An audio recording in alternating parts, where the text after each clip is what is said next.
So hey my loves, welcome back to Kani's cooking channel. I hope everybody is doing good and great. So இந்த வீடியோல நமக்கு என்ன பார்க்க போறோம்னா குட்டி குட்டி மொரல் மீன் குழம்பு எப்படி செய்யறதுன்னு பார்க்க போறோம். ஸோ வாங்க வீடியோக்குள்ளே போகலாம்.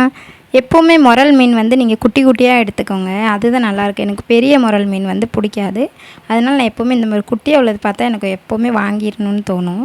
அதுக்கு முன்னாடி எப்போவுமே மீன் கழுவ முன்னாடி நீங்கள் புளியை ஊற வச்சுருங்க. நான் சுடுதண்ணியில் புளியை ஊற வச்சுட்டேன்.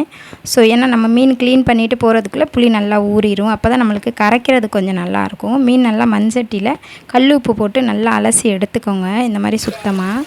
அதுக்கப்புறம் ஒரு கடாயில் எண்ணெய் ஊற்றிட்டு சோம்பு, வெந்தயம், அது கூட 20 சின்ன வெங்காயம், ஒரு 20-25 வெள்ளைப்பூடு நான் சேர்த்துருக்கேன். ஸோ அது எல்லாத்தையும் நல்லா வதக்கிக்கோங்க. அது நல்லா வதங்குறதுக்குள்ளே ஒரு 3 தக்காளி நல்லா பெருசாக செகப்பாக உள்ள தக்காளியாக பார்த்து எடுத்துக்கிட்டிங்கன்னா குழம்புக்கு நல்லாயிருக்கும். ஸோ அந்த 3 தக்காளியும் கட் பண்ணி அதோட சேர்த்துக்கோங்க.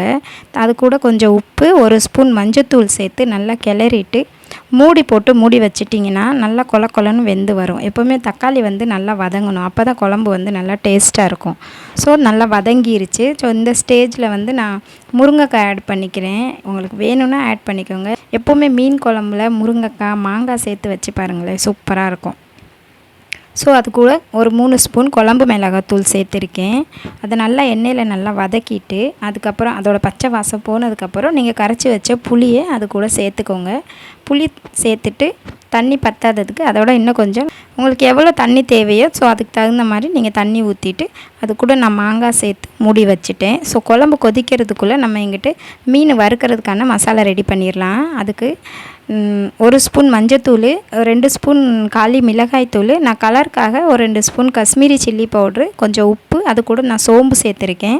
ஸோ அது மீன் வறுக்கும் போது நல்லா வாசமாக இருக்கும். ஸோ இந்த மாதிரி ஸ்ப்ரெட் ஆனதுக்கப்புறம் மசாலையெல்லாம் நல்லா உள்ளே போய் அது கூட கொஞ்சம் கருவேப்பிலையும் சேர்த்து அதையும் நீங்கள் கலந்து விட்டு கொஞ்சம் நேரம் ஊறட்டும், அப்படியே விட்டுருங்க. அதுக்குள்ளே இங்கே குழம்பு கொதிச்சிருச்சு. ஸோ நல்லா கொதிக்க விட்டு நம்ம க்ளீன் பண்ணி வச்ச மீனை அதோடு சேர்த்துக்கோங்க.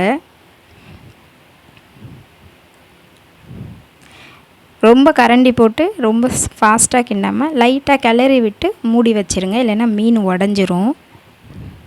ஸோ குழம்பு கொதிக்கும் போது கொஞ்சம் பச்சை மிளகா, கருவேப்பிலை, பச்சை மிளகா நல்லா கீறி போட்டுருங்க. ஸோ குழம்பு ரொம்ப வாசமாக இருக்கும். லாஸ்ட்டில் எப்போவுமே பச்சை மிளகா வந்து எண்ணெயில் வதக்காமல் இந்த மாதிரி குழம்புல கொதிக்கும் போது போட்டிங்கன்னா உண்மையிலே அந்த ஃப்ளேவர் வந்து நல்லா இருக்குது வாசமாக. ஸோ அதுக்குள்ளே இங்கிட்டு மீன் வறுக்கிறதுக்கு ரெடி பண்ணியாச்சு. எப்போவுமே மீன் வந்து ஒன் சைடு தலை, இந்த சைடு வால் அப்படியே வச்சு நீங்கள் அந்த மாதிரி வறுத்திங்கன்னா தான் உங்களுக்கு வந்து அது கரெக்டாக ஸ்ப்ரெட் ஆகி அந்த எண்ணெயெலாம் அதுக்குள்ளே போகும். எல்லாமே ஒரே லெவல்லே வச்சிங்கன்னா அது நல்லா வராது. எப்போவுமே இந்த மாதிரி ஃப்ரை பண்ணி பாருங்கள். ஸோ குழம்பு நல்லா கொதிச்சிருச்சு. இன்னி கிண்டாமல் கை நிறைய மல்லித்தழை போட்டு ஸ்டவ் ஆஃப் பண்ணி மூடி வச்சுருங்க. அதுக்குள்ளே எங்கிட்ட மீனும் நல்லா ஃப்ரை ஆயிடுச்சு. 2 பக்கமும் திருப்பி விட்டு நல்லா எண்ணெய் ஊற்றி மொறுன்னு வறுத்து எடுத்திங்கன்னா சூப்பராக இருக்கும்.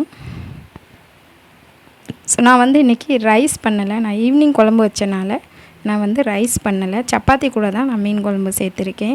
ஸோ அந்த மீன் வறுக்கிறதுக்குள்ளே நான் எங்கிட்ட மாவெல்லாம் ரெடி பண்ணிவிட்டு சப்பாத்திக்கு ரெடி பண்ணிக்கிட்டு இருந்தேன்.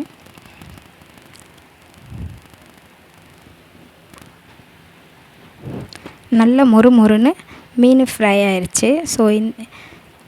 ஸோ மீன் வேலை முடிஞ்சிருச்சு. இப்போ நம்ம போய் சப்பாத்தி பண்ணலாமா? சப்பாத்தி எப்போவுமே வந்து அப்பப்போ கரண்டியில் நீங்கள் திருப்பி போட்டுகிட்டே இருந்தால் அது ரஃப்பாக ஆயிரும். 2 பெரட்டு தான், அதோட லைட்டாக அந்த காட்டன் துணி வச்சு அமுக்கி எடுத்திங்கன்னா நல்லா புசுன்னு சூப்பரான சப்பாத்தி வந்துடும்.